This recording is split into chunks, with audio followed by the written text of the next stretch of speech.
ফুলপুরের পূর্ব নাম ছিল সনকান্দা। ইংরেজ সাহেবদের উচ্চারণগত ত্রুটির কারণে সনকান্দা হয়ে উঠেছিল চান্দকোন্ডা।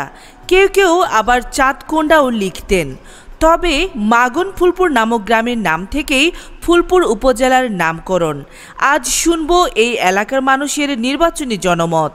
যেহেতু দীর্ঘদিন আমরা নির্বাচন দেখেছি বাংলাদেশের এই খুবই নোংরা প্রকৃতির রাজনীতি, তো সেক্ষেত্রে জনপ্রতিনিধিদের অবশ্যই সৎ, যোগ্য এবং এই মানুষের জন্য যারা কাজ করবে তাদের ওইরকম হওয়া উচিত আর কি।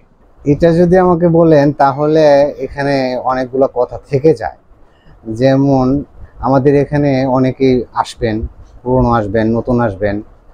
আর আমি মনে করি, ব্যক্তিগতভাবে মনে করি যে একজন জনপ্রতিনিধি তার প্রথমে থাকতে হবে তার চারিত্রিক বৈশিষ্ট্য, এবং সে কেমন, সে তার কাছে গেলে আমরা কতটুকু নিরাপদ, তার কাছে গেলে আমরা কতটুকু সেবা পাবো, আমরা আমাদের এই ফুলপুরবাসী কতটুকু সেফটি থাকবে, তাকে আমরা কিভাবে কতটুকু কাছে থেকে পাবো, এরকম। আর অবশ্যই তার একটা শিক্ষাগত যোগ্যতা লাগবে, এবং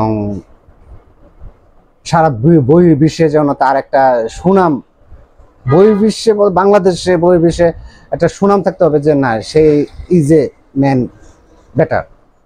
আমার মনে হয় যারা ভালো তাদেরকে বিচার করতে হয় না। এবারে নির্বাচনে নতুনত্ব আসা জরুরি, নতুনত্ব আসা জরুরি। বাংলাদেশের স্বাধীনতার পর থেকে এই দীর্ঘ অনেক একটা সময় পাইছে মানুষ, কিন্তু এই তাদের ভাগ্য পরিবর্তন হয়নি, বা নেতারা যত নেতাই আসছে, যত প্রতিনিধি আসছে, প্রত্যেকেই তাদের নিজের স্বার্থ নিয়েই কাজ করছে। বিদেশে বাড়ি টাড়ি বা তাদের পরিবার নিয়ে কাজ করছে, জনগণের জন্য কোনো কাজ ওইভাবে করেনি। দ্বিতীয় বিশ্বযুদ্ধের পর থেকে জাপান এত উন্নত হইলো, কিন্তু আমাদের দেশ স্বাধীনতার 55 বছর পরে এখন পর্যন্ত কোনো রোল মডেলে আসতে পারেনি।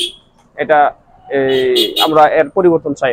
আমরা এমন একটা লোক চাচ্ছি যে সার্বিক দিক দিয়ে নিরপেক্ষ থাকবে, সে আমাদেরকে বাঁচার সুযোগ দিবে, থাকার প্রেরণা দিবে, এবং চলার যে উৎসাহ দিবে।